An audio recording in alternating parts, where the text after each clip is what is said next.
ओम शांति। आज 19 जुलाई 2025 की मीठी मुरली याद की पंचामृत। आज बाबा ने कहे कि तुम्हें सदैव यह नशा खुशी रहे कि हमें कौन पढ़ाते हैं।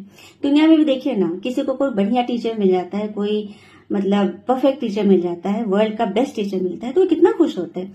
उन्हें लगता है कि मेरा भविष्य तो अब सेट हो गया, मेरी लाइफ तो अब सेट हो गई, और यहाँ स्वयं भगवान पढ़ा रहे हैं, फिर भी हमें ये खुशी नहीं है, निश्चय नहीं। इसलिए बाबा कहते हैं तुम पारस बुद्धि बन रहे हो, क्योंकि पहले पत्थर बुद्धि हो गए थे। पत्थर बुद्धि अर्थात बुद्धि काम ही नहीं कर रही है, वैध बातों में उलझी हुई है, इसलिए भगवान उसे पारस बनाने आए हैं।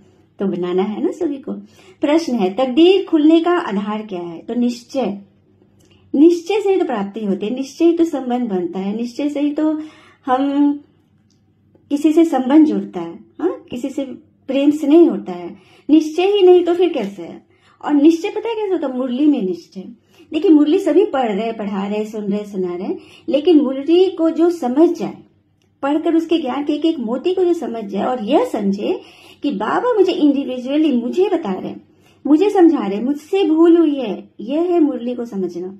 मुरलीधर इसी को बोलते हैं। अब निश्चय में लोग कहते हैं अरे मुरली तो हम रोज सुनते हैं, हम तो रोज पढ़ रहे हैं, हम तो बहुत अच्छा चल रहे हैं, सबको लगता है ऐसा। लेकिन उस पर एक छोटी सी बात बताऊंगी। एक बार किसी सेंटर में अनाउंस हो गया कि कल मुरली नहीं चलेगी, तो आप लोग नहीं आइएगा, कल मुरली नहीं होगी। दूसरे दिन कोई नहीं आया, कोई आया ही नहीं कि दीदी ने कह दिया मुरली नहीं चलेगी। लेकिन एक बुढ़ी आत्मा, बुजुर्ग आत्मा पहुंच गई।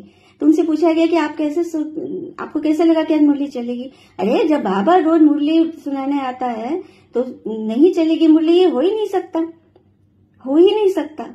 ये होता है निश्चय मुरली पर, ठीक है। और धारणा में है कि हमेशा हमें यह डबल खुशी रहना चाहिए कि हमारी मुसाफरी अब पूरी हो रही है, क्योंकि अब हमें वापस घर जाना है, क्योंकि महाकाल आ गए ना हमें ले जाने के, सबको एक साथ ही ले जाएंगे। और सिर पर जो जन्मों का बोझा है उसे नष्ट करना है, भस्म करना है।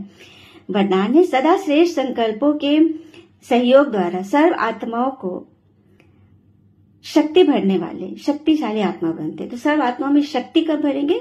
जब स्वयं की आत्मा शक्तिशाली होगी, स्वयं में जब भरपूर होंगे ना, हर एक बात से मतलब अचल अडोल रहेंगे, हमारी स्थिति एकदम शक्तिशाली होगी। और एक सम्मान सभी को रखना है कि मैं मास्टर सर्वशक्तिवान हूँ, जिससे हमारी शक्तियां, जो भी घर में भी कोई वातावरण या वाइब्रेशन कुछ ऐसा हो, सारी नेगेटिविटी दूर हो जाए, क्योंकि यह रक्षा कवच है। और स्लोगन है, मास्टर दुख हरता बनकर सभी के दुखों को सुखों में परिवर्तन करने वाले विघ्न विनाशक बनते हैं। अच्छा, ओम शांति। शुक्रिया बाबा, शुक्रिया सभी बच्चे। ओम शांति।